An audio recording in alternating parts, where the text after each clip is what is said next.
There's a lot of poetry that gets published that I consider awful, and not because I'm a poetry snob, but because it's poetry that's full of cliches and awkward phrasing. It doesn't say anything old in a new way.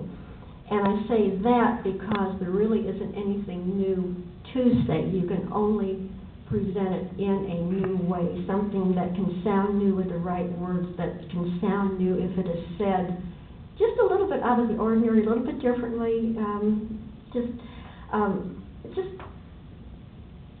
I have nowhere to go with that.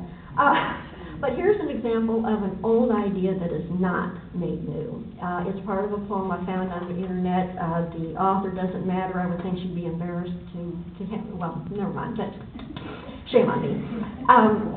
Okay.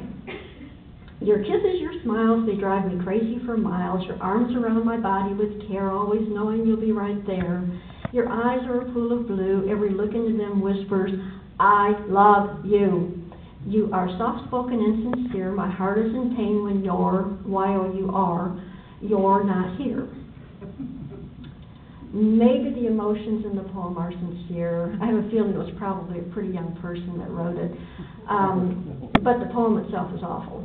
And not to pick on somebody else's bad writing, here's part of one of mine that I thought was wonderful when I first wrote it several years ago, but now it makes me want to gag.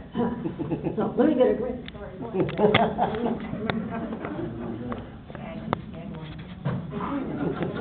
Need some fortification here. Okay.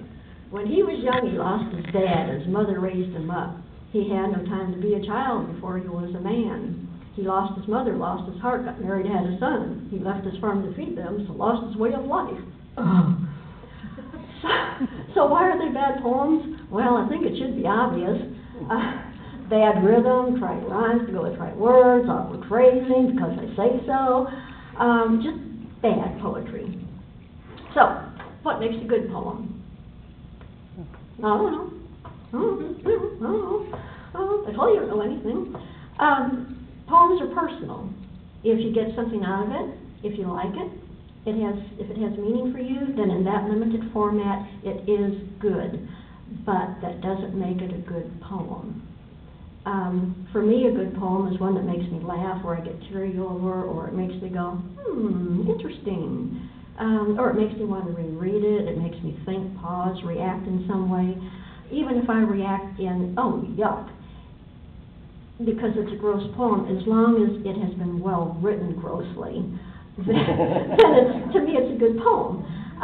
I mean, I've read some classic poems that are a total bore. So are they classic? I don't have any clue. But they are, and obviously somebody else got something out of it, but it's not what I would consider a good poem. It's just, a good poem can be very readable. But I also think a good poem has form and movement, because just as some dancing is poetry without words, so poetry is dancing with words.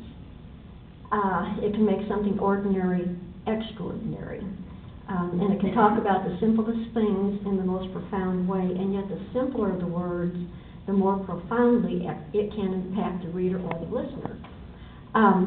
Edna St. Vincent Millay is probably one of my favorite, if not my favorite poet. She writes simply, and because you don't have to struggle to understand what she's saying, the impact is immediate. This is one of hers called Lament. Listen, children, your father is dead. From his old coats I'll make you little jackets. I'll make you little trousers from his old pants. There'll be in his pockets things he used to put there, keys and pennies covered with tobacco. Dan shall have the pennies to save in his bank. Anne shall have the keys to make a pretty noise with. Life must go on, or the dead be forgotten. Life must go on, though good men die. Anne, eat your breakfast. Dana, take your medicine. Life must go on. I forget just why. Millay whacked you between the eyes with the emotional impact. Simple words, simple sentences, no over-emoting, no beating the breast. I think the mistake so many beginning poets make is too much drama. Oh, whoa, oh, shuckins, my heart is broken. I think I'll cry and carry on because my sweetheart's love is gone. I wrote that too.